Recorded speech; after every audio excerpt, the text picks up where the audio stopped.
Halo guys, bertemu lagi dengan saya Sunarto di channel ini. Jadi pada kesempatan kali ini saya akan membahas tentang bagaimana cara membuat analisis korelasi dan analisis regresi linear berganda menggunakan Excel, menggunakan juga fitur data analis yang ada di dalam Excel. Tanpa lama-lama lagi, mari kita lihat videonya. Kita sudah berada pada tampilan desktop. Teman-teman silahkan teman-teman untuk mengklik Microsoft Excel atau softwarenya. Ini saya punya sudah ada di sini. Kemudian teman-teman, jadi di sini ada data yang saya sudah tambahkan ke sini atau saya sudah inputkan. Jadi ada 15 provinsi, ada 15 provinsi. Kemudian ada variabel produksi rata-rata, kemudian penggunaan bibit, kemudian penggunaan pupuk. Jadi ini yang akan kita analisis datanya menggunakan metode analisis korelasi. Kemudian kita bisa klik data, menu data yang ada di sini. Kemudian kita pilih klik data analis. Jika teman-teman belum mempunyai data analisis di sini, teman-teman bisa tonton di YouTube bagaimana cara menampilkan data analisis di sini.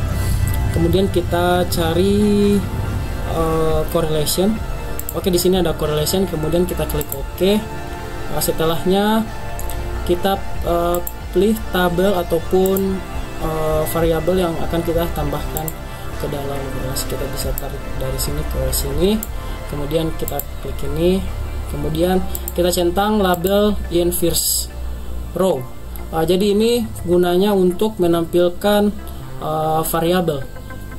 Jadi variabel yang produksi rata-rata, penggunaan bibit dan penggunaan pupuk ini akan tampil sebagai variabel yang outputnya dari analisis korelasi ini.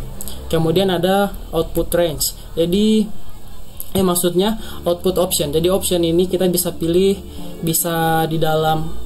Jadi hasil dari pengolahan analisis korelasi ini kita bisa memunculkannya di new worksheet play atau worksheet baru yang ada di sini. Kemudian ada di new book atau file baru. Jadi kalau saya pilih output range, saya hanya akan menampilkannya di sini. Oke, jadi kita pilih saja output range, kemudian kita klik OK. Maka akan tampil seperti ini. Oke, jadi kita analisis. Jadi pertama ada penggunaan bibit dan produksi rata-rata. Jadi angkanya itu 0,180. Jadi kita hanya akan mengambil 3 angka di belakang koma. 0, 1. Oke, ulangi. 0,180. Berarti ini menunjukkan tingkat hubungan yang sangat rendah. Di sini dia masuk ke interval yang pertama, 0,00 sampai 0,1199. Jadi tingkat hubungannya sangat rendah. Kemudian penggunaan pupuk dan produksi rata-rata itu tingkat hubungannya itu masuk ke dalam tingkatan yang sangat rendah. Jadi interval koefisiensinya interval yang pertama. Jadi ini sangat rendah. Kemudian penggunaan bibit dan penggunaan pupuk itu min. Berarti artinya itu sangat-sangat rendah karena dia kurang dari 0,00.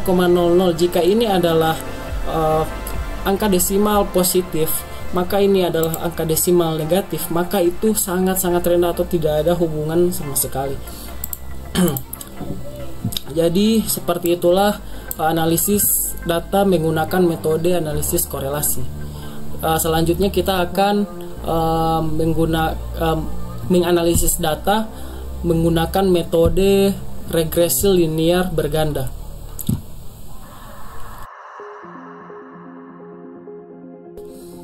Oke teman-teman semua, tadi kita sudah melakukan analisis data menggunakan analisis korelasi atau metode analisis korelasi. Sekarang kita akan menganalisis data menggunakan metode regresi linear berganda. Jadi teman-teman semua, di dalam regresi linear berganda itu terdiri dari variabel dependen atau variabel yang mempengaruhi, kemudian terdiri lagi dari variabel independen atau variabel yang dipengaruhi. Jadi variabel dependen itu atau variabel yang mempengaruhi itu adalah variabel yang ini, penggunaan bibit dan penggunaan pupuk. Kemudian variabel independen atau variabel yang dipengaruhi itu adalah produksi rata-rata. Jadi untuk memudahkan kita untuk lebih memahaminya, saya akan mengubah ini menjadi singkatan. Jadi produksi rata-rata kita akan singkat menjadi PRR atau produksi rata-rata. Kemudian penggunaan bibit saya akan ubah menjadi PB itu sebagai variabel dependen. Kemudian penggunaan pupuk saya akan ubah menjadi penggunaan pupuk PP atau penggunaan pupuk itu sebagai X2. Jadi ini X1, ini X2. Jadi ini variabel, saya tulisannya ini tidak seperti ini, kita akan ubah sedikit ini jadi kecil menjadi 8. Oke. Jadi ini juga 8. Oke, 8 kita akan menjadi 8. Oke, jadi kita sudah mengubahnya menjadi variabel dependen, variabel independen. Oke, selanjutnya kita klik menu data yang ada di sini, kemudian kita klik data analis, kemudian kita klik regression yang ada di sini, kemudian klik OK, kemudian kita inputkan Y. Jadi Y itu yang ini. Oke, kita klik ini, kemudian kita harus centang labelsnya untuk menampilkan produksi rata-rata yang tertulis di sini. Oke, kemudian kita klik Y, Y-nya kita langsung saja 2, kemudian klik ini, kemudian output range-nya saya akan membuatnya ke dalam worksheet baru. Confidence levelnya kita biarkan ini, biarkan 95%, kemudian kita klik OK. Jadi seperti ini tampilannya teman-teman semua. Jadi ini akan saya perbaiki dulu. Oke teman-teman semua, jadi ini adalah hasil analisis yang sudah saya lakukan. Jadi di sini ada tabel regression, kemudian ada tabel ANOVA dan tabel coefficients. Jadi di sini nilai yang akan kita lihat hanya multiple R, kemudian adjusted R square. Jadi nilai yang ada di sini saya sudah memberikan warna kuning. Jadi kuning setiap nilai yang akan kita analisis. Oke, di sini ada multiple R dengan nilai 0.208. Nilai korelasi antara X1, X2 dengan Y adalah 0.208, termasuk ke dalam kategori rendah. Jadi ini adalah kategori korelasi, jadi masuk ke dalam kategori rendah. Kemudian ada adjusted R square, jadi ini min ya teman-teman.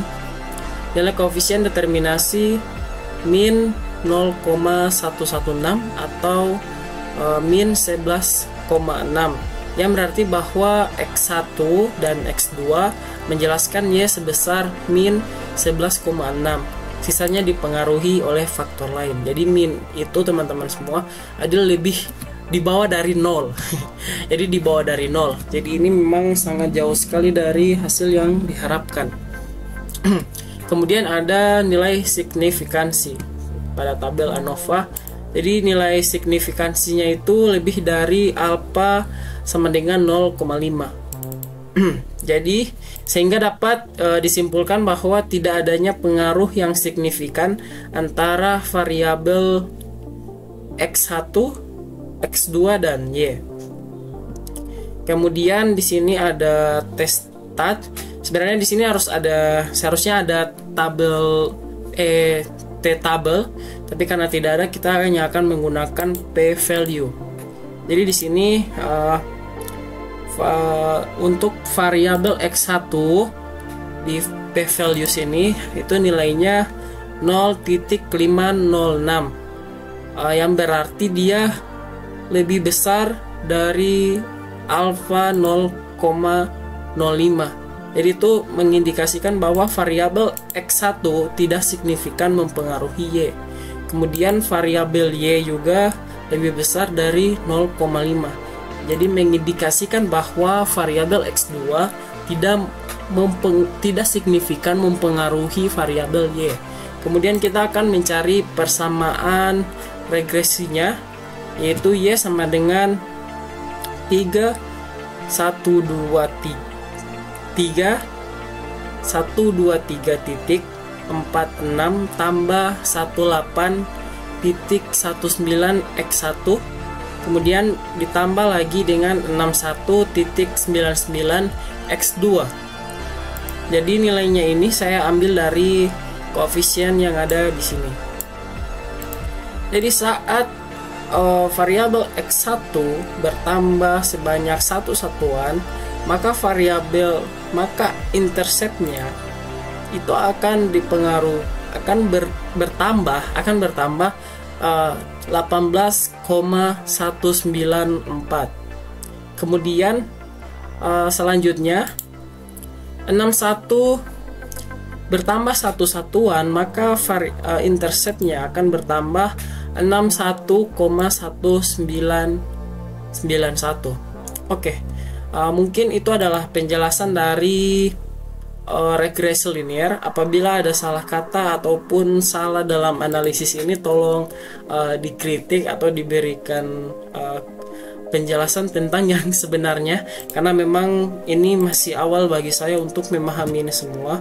Jadi mungkin sangat rentan salah seperti itu. Jadi kalau memang benar salah, tolong untuk dikoreksi. Tolong kasih tahu saya yang benar itu seperti apa. Oke guys, jadi itu adalah video dari regresi linear berganda, analisis regresi linear berganda, dan analisis korelasi.